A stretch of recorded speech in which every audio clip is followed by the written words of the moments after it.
Don't touch that dial. Randy's Old Time Radio Show presents... Calling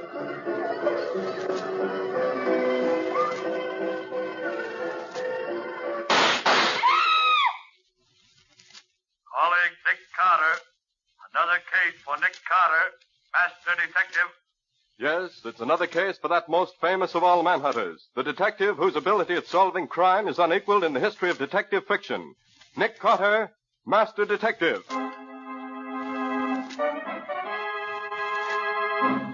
Tonight's curious adventure is... The Echo of Death. Or Nick Carter and the Phantom Clue.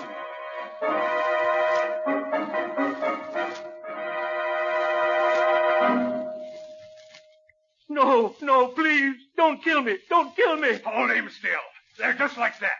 This has got to look right. No, I'll do anything you say. I'll forget everything I know. Only don't... All right. He's dead. Now come on.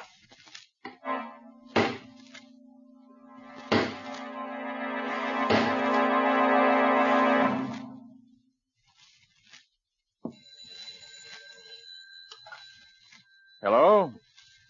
Yes, this is Nick Carter speaking. A case? What kind of case? A disappearance. Well, that's hardly in my line. Oh, I see. Yes. Yes. Yes, I understand.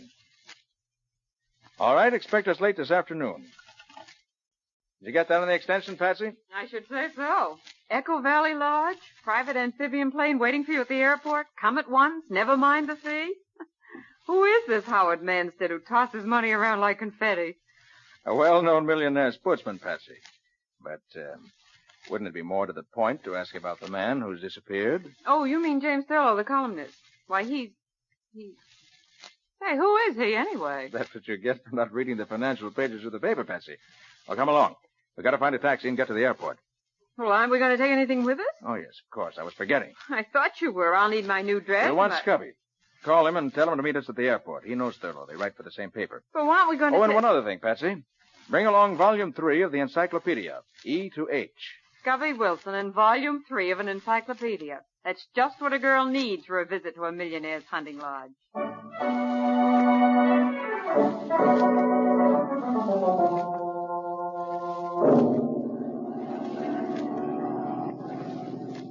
Though seldom visited because of its somewhat inaccessible location, Echo Valley is a natural freak of singular interest. I have friends you could say the same thing about, but the encyclopedia doesn't mention them. Quiet, Scubby. Let Patsy finish reading. Echo Valley is of great interest to scientists.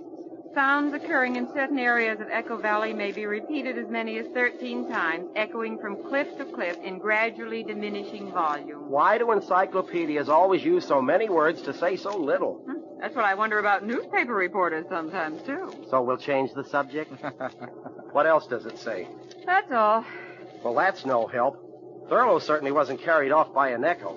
Oh, he's probably just lost in the woods. In any case, I don't see why Manstead insisted on you coming out to look for him, Nick. You're no Indian guide.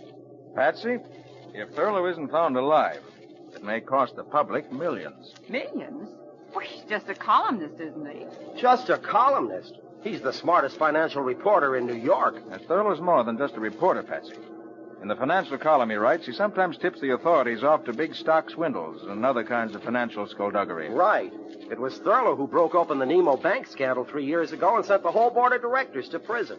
And for some time, Patsy, Thurlow has been hinting in his column that he was on the verge of revealing some kind of tie-up between certain politicians and one or two big operators that would rob the public of millions. Oh, then if anything happened to him now, before he's had a chance to tell anybody what he knew, the scheme would go through his schedule. Right. That's why he went to Echo Valley Lodge. Manstead, an old friend of his, invited him out so he could work in peace for a few weeks. Scubby. Huh?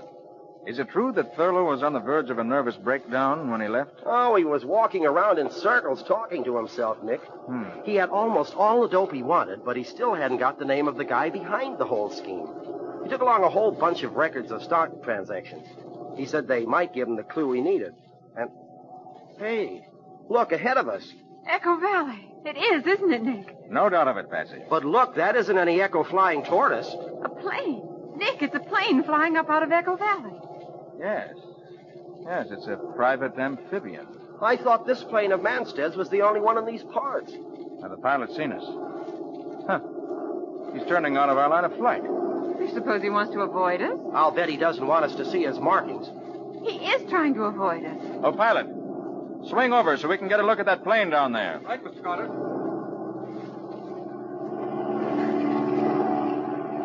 He knows we're trying to get closer to him. Look at him bank to avoid us. He's turned back. He's heading away from us now. Oh, pilot, overtake that plane if you can. Yes, Mr. Carter. Say, isn't that the Manstead hunting lodge down there, right on the edge of the lake? Yes, Cubby, it is. But we're not going to land until we get some idea what that plane's up to. Look, he's diving straight down now. He's going to try to get away underneath us.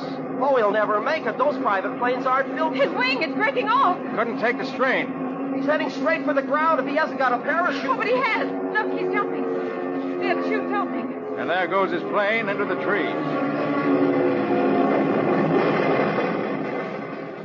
Well, that was a narrow escape. He didn't have more than 500 feet of altitude. Oh, he's come down on the top of that tall pine. He's caught there. See, his parachute won't come loose. Yes. Well, we'll have to land and rescue him. Besides, I want to know why he was so anxious to avoid having his plane identified. Oh, pilot. Yes, Mr. Carter. Land in the lake and taxi up as close as possible to the place that fellow came down. Yes.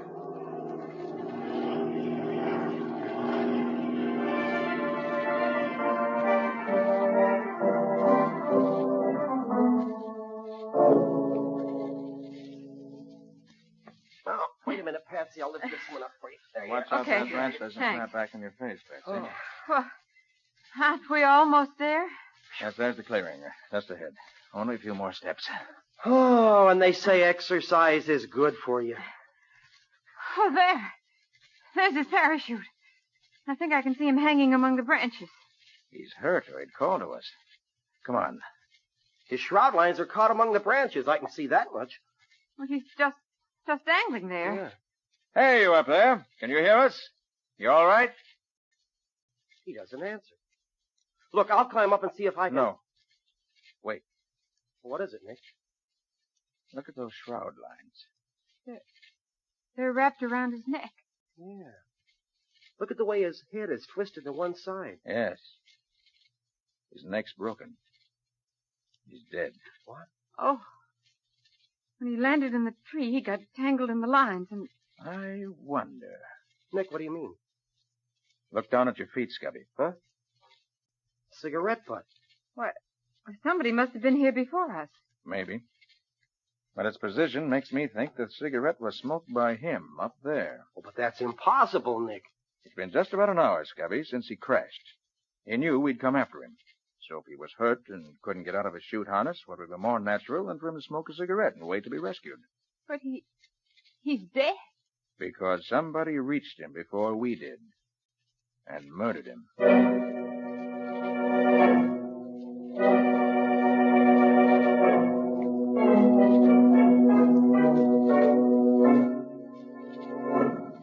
And so that's the story, Mr. Carter. As much as we know, anyway. Thurlow just wandered away yesterday morning and never returned. I see, Mr. Manson. And you don't think this mysterious airplane we met just before we reached here has any connection with Thurlow's vanishing? Well, I don't see how it could. But then, as I said, I haven't the slightest idea where the plane could have come from or who was flying it. Yeah. Now, let's go over the facts again, if you don't mind. Oh, of course not. Thurlow arrived here a week ago. Yes, with his wife. I had them flown in my plane. They had the lodge to themselves with my permanent housekeeper to look after them. And you arrived yesterday. In the middle of the afternoon. But Thurlow wasn't here when you arrived? No, he'd already gone out. He told his wife he was taking his revolver along and would take pot shots at the trees and rocks. So you never actually saw him? That's right. The woodsman I employ to look after the property asked me to come and examine some trees he wanted to cut down. About sundown, I got back to the lodge, and Thurlow still hadn't returned. Mrs. Thurlow was becoming worried. I ordered the floodlights we used for landing the plane at night, but he didn't show up. And then in the morning, you called me. Well, first I phoned the nearest forest ranger station. And after that, Mrs. Thurlow was so agitated, I had promised I'd send for you. Where is Mrs. Thurlow? I'd like to ask her a few questions. Well, she's sleeping now. She was up all night, and this morning the housekeeper gave her a sleeping tablet. Shall we wake her? No, not just now. There's still an hour of daylight left. I'd like to take a look around outside. Perhaps I'll open it. Mr. Manstead, Johnny, what is it? his hat. We found it Thurlow's hat? Where? near the waterfall. Why, that's not far. It's only a mile from here. There's still light. Do you want to come with us and look for him, Mr. Carter? Yes, I think I do.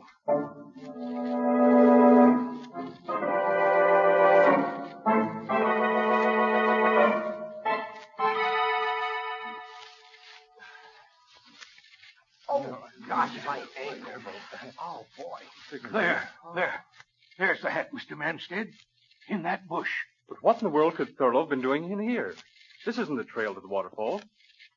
It isn't a trail at all as far as I'm concerned. It's a jungle. It used to be a trail to an old one-room cabin, but there's no reason Thurlow would go there. Well, maybe if we yell, he'll hear us. He might be in there with a busted ankle or something. Go ahead and try, Scubby. Thurlow! Thurlow!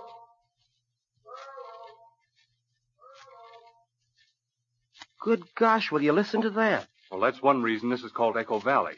The cliffs around the waterfall down the trail make a perfect sounding board. Well, if he didn't hear that, he must be dead. If there's a cabin in there, we better take a look at it. Right. I don't see what in the world Thurlow could have come this way for, but maybe he did. Let's find out.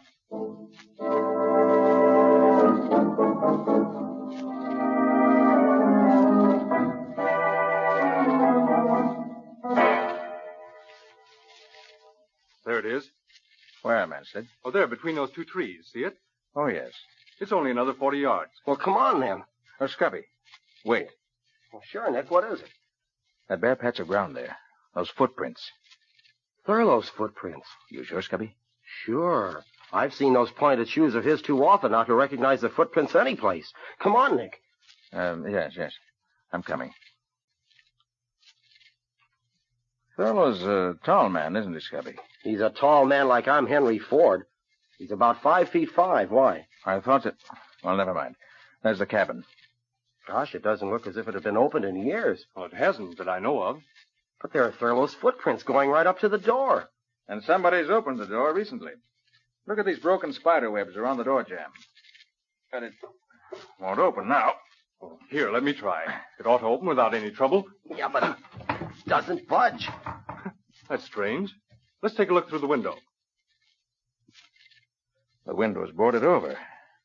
The boards haven't been touched. I nailed the window up myself 3 years ago. Nobody came here since. And someone has come here. Thurlow. And he must be inside now. But the window hasn't been touched, and the door is barred on the inside. It looks bad. We'd better break the door down. Suppose we have old Johnny use his axe on it. That'll be quicker. Of course. Johnny, smash the door open for us. Stand back, please.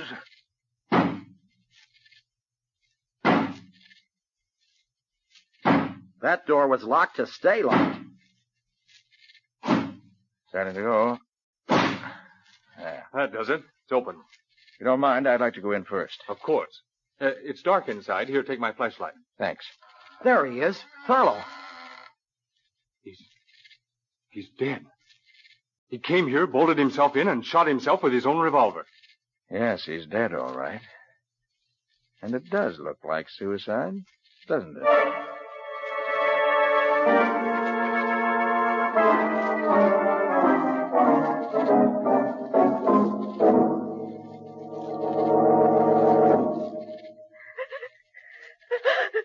Now, Mrs. Thurlow. Jim couldn't have killed himself, Mr. Carter. He couldn't have. I'm sorry, Mrs. Thurlow. I wouldn't intrude on your grief if it wasn't necessary. Now, first of all, what kind of mood was your husband in yesterday morning just before he disappeared? He was very agitated. Agitated? Well, do you know any reason why he should have been? I think he just found a clue to the identity of the man he was seeking. The one behind this plot to upset the stock market. Did he say who it was? No, he just said he'd stumbled on a clue. And he was so shocked he could hardly believe the evidence. That was why he went out into the woods. He wanted to be alone to think the matter through. Perhaps his notes will tell us what he found. Yeah, I thought of that, Nick. After Mrs. Thurlow woke up and I talked to her while you and Scubby were out with Mr. Manstead, we tried to read his notes. But they're in some kind of a shorthand that nobody can read but himself. I can make out a few words here and there, but not enough to help. Well, we'll have another try at it later. Please go on, Mrs. Thurlow. Well, that's almost all, Mr. Carter. Jim went out about 10 in the morning. I stayed here in my room reading. About half an hour later, I thought I heard a shot. All of a sudden, I was terribly frightened. Frightened? Of what? I don't know. It was just a feeling. Then I heard the far-off echo of somebody hammering. It was... Oh, it sounded like somebody hammering down the lid of a coffin. And I'm positive it meant that Jim was dead.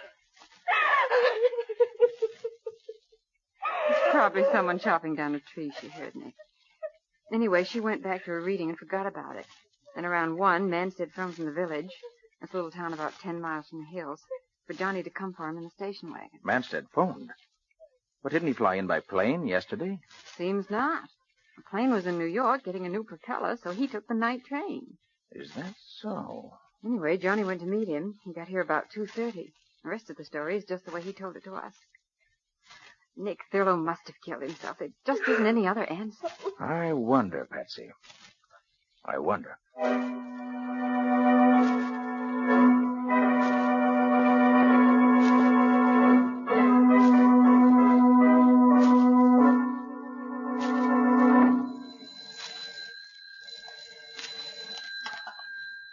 Hello? Yes, speaking. Did you get the dope I wanted? He was? And the plane? Then check every airfield within 50 miles of the city. Yes, I know it's a big order, but somebody's playing this game for big stakes. No, that's all. Call me back when you've learned something. Hello, Carter. I didn't know anybody was here in the library. I took the liberty of phoning New York. I was trying to check on that mysterious plane that we saw crash yesterday afternoon. I see. Did you learn anything? Nothing yet. You know, I have a theory about that plane, Carter. I'd be interested to hear it, Mr. Manstead. Well, we're only 100 miles from the border, and in the past, planes engaged in smuggling aliens into this country have landed in this region. Now, I'm willing to wager this chap, who was so anxious to avoid being seen, was engaged in doing something like that. Certainly sounds plausible. Nick! Oh, Nick! Oh, yes, Scubby. Oh, there you are. Oh, top of the morning to you, Mr. Manstead. Good morning. Say, I was looking for the two of you. Forest Ranger Thompson and 2 of his men are down at the landing waiting in your launch, Mr. Manstead. They want to get started down the lake to bring in the body of that flyer who was so unlucky when he bailed out of his plane yesterday. Of course. You're coming with us, aren't you, Carter? Yes, indeed. I'm just as interested as you are to see if your theory turns out to be right. Oh, what about Patsy? Shall I go find her? Oh, no, Scubby. She's staying here in the lodge with Mrs. Thurlow. They're going to spend the morning going over Thurlow's notes, trying to decipher them. Well, let's get going. I want to get back in time to phone a story to my paper.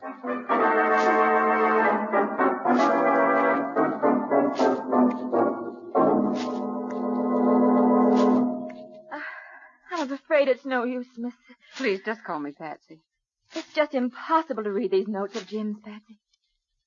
They're not only in his own shorthand, but most of them are in code, too. Here's something that seems as if it might mean something. See, it says, I can HB it. H.B. Mm-hmm. Hardly believe. I can hardly believe it. Yeah. Of course, that's what it means. And here's some more. It's clearer. Shall I tell Manstead what I know? The next line. Better not. Instead, must get back to New York. Well, that's clear enough. But the next line. My life, M.B. Indeed. That doesn't mean anything to me.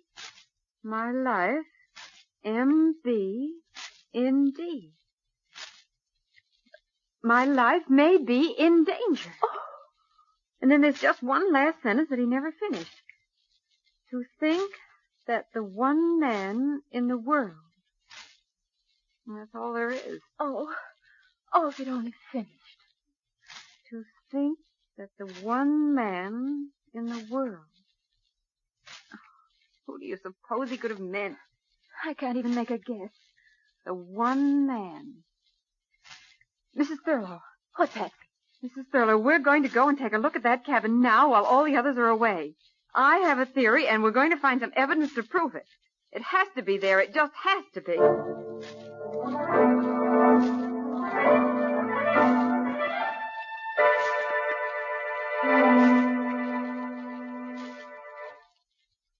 Hello, Nick, my friend. Hey, what's troubling you? You've been sitting out here on this rock for an hour ever since we got back, looking mean enough to bite your grandmother. Scubby, that poor devil of an aviator whose body we brought in was murdered. And Thurlow was murdered. And I can't prove it. But, Nick, couldn't you be wrong? The aviator certainly looked like a natural accident.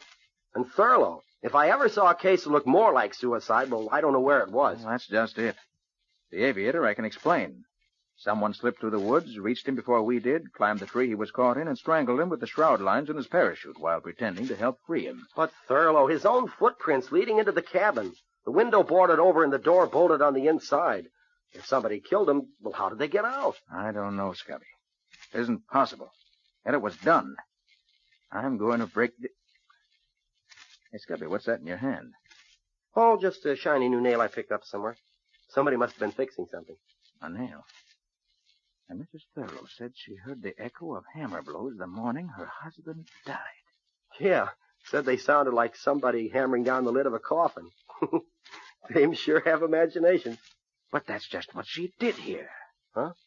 She heard the echoes of somebody nailing down the lid of a coffin.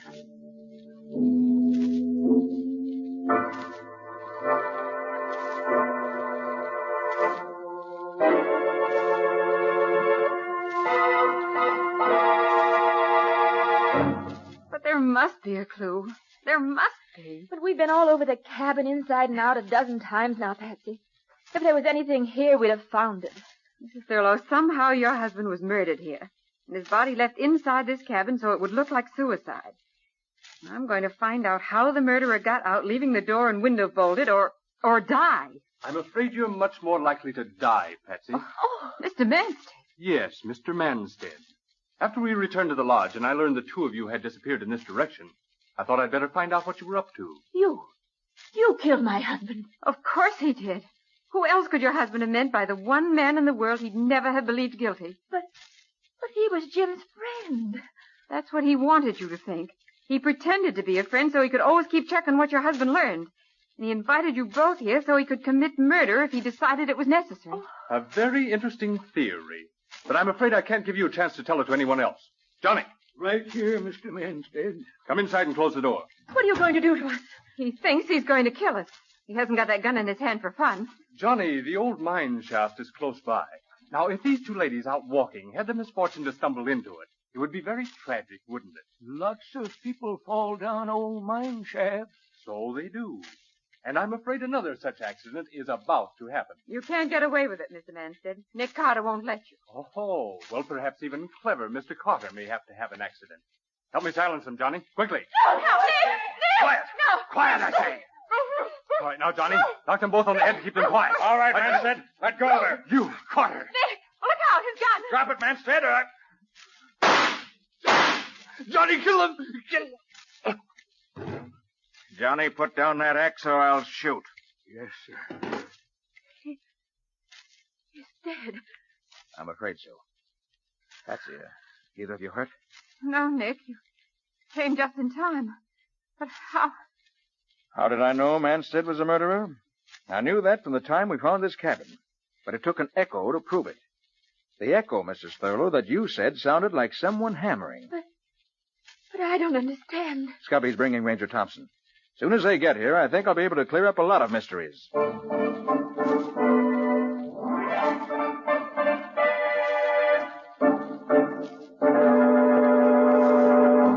So Manstead was behind the plot that Thurlow uncovered. He invited Thurlow here in order to find out what he knew. He discovered Thurlow had evidence which would tell him the truth, and therefore decided to eliminate Thurlow. But, Mr. Carter, Manstead didn't get here until after Thurlow was dead. He came by train. And... Oh, Ranger Thompson's right, Nick. He appeared to come by train. Actually, he flew in the night before, in a plane whose pilot was used to taking big fees for keeping his mouth shut. That was the plane that we saw crash. Something delayed it from leaving in time to avoid us, and in the pilot's effort to keep away from us, well, we all know what happened. But, Nick, why was the pilot murdered? That was Johnny's work. As soon as Thurlow saw the crash, he sent Johnny by a secret trail through the woods to make sure the pilot didn't live to talk. Otherwise, his murder scheme would have collapsed. Isn't that right, Johnny? Yes, sir. So Manstead flew here the night before he murdered Thurlow. In the morning, when Thurlow left the house, he and Johnny waylaid him. Is that it, Nick? That's it, Patsy. They brought him to the cabin here. Manstead put on his victim's shoes and made a trail of footprints. I see. Then they killed Thurlow, put his shoes back on him, and left him in the locked cabin. A clear case of suicide. But Manstead made a mistake there. His footprints were too far apart. They were the steps of a tall man. When Scubby said Thurlow was a short man, I began to suspect. Well, it certainly does sound plausible, Mr. Carter. But you still got to convince me Manstead could get out of that cabin and leave the door barred from the inside. Make it good, Nick. Johnny knows the answer. You all remember that Mrs. Thurlow said she heard the echo of hammer blows. You mean she really did hear someone hammering? Exactly. This is a small cabin with a roof lightly nailed in place. Now look up there. What's that flashing in the sun? Looks like nail heads. Somebody's hammered new nails into that roof all along this side. Nick, is that the clue I was looking for? That's the clue you were looking for. Scubby and I saw it yesterday, but we weren't smart enough to know what it meant. Here, I'll take Johnny's axe and push the blade in under the eaves and pry upward like that. Well, the whole roof's lifting up. Well, blow me down. Manstead and Johnny pried up the flimsy roof before they killed Thurlow. Then, leaving the door barred, they climbed out. And Johnny nailed the roof back into place. Right. So they were hammering the lid on the coffin, so to speak. Thurlow's coffin. And due to the curious echoing qualities of the rocks, the sound carried to the lodge, and Mrs. Thurlow heard it. I didn't think it meant anything until I noticed the nail Scubby picked up someplace. The nail Johnny must have dropped. And then I remembered the hammering sound Mr. Thurlow spoke of. And suddenly the whole thing was clear. Well, it sure wouldn't have been clear to me if you hadn't explained it, Mr. Carter. I certainly wouldn't ever have worked it out with just an echo for a clue. Oh, but that was an unusual echo. Remember how cleverly it answered? And when it comes to answers, Scubby, Nick Carter is the man who gets them.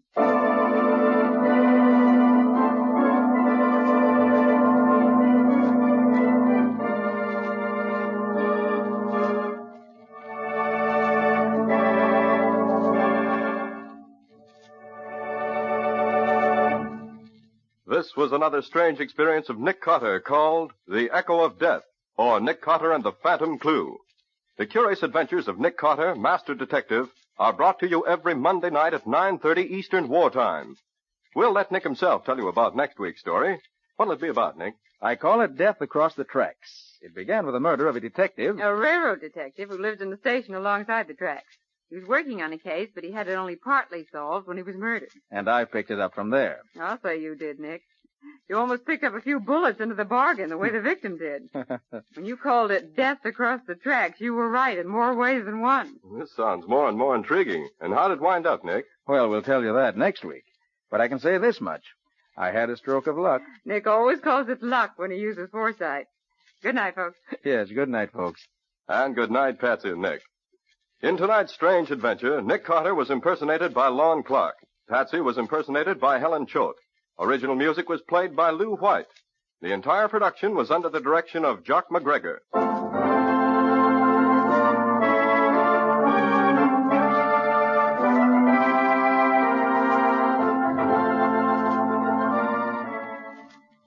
Next week at 9:30 Eastern Wartime, listen to another curious adventure of Nick Carter entitled Death Across the Tracks, or Nick Carter and the Mystery of the Midnight Train.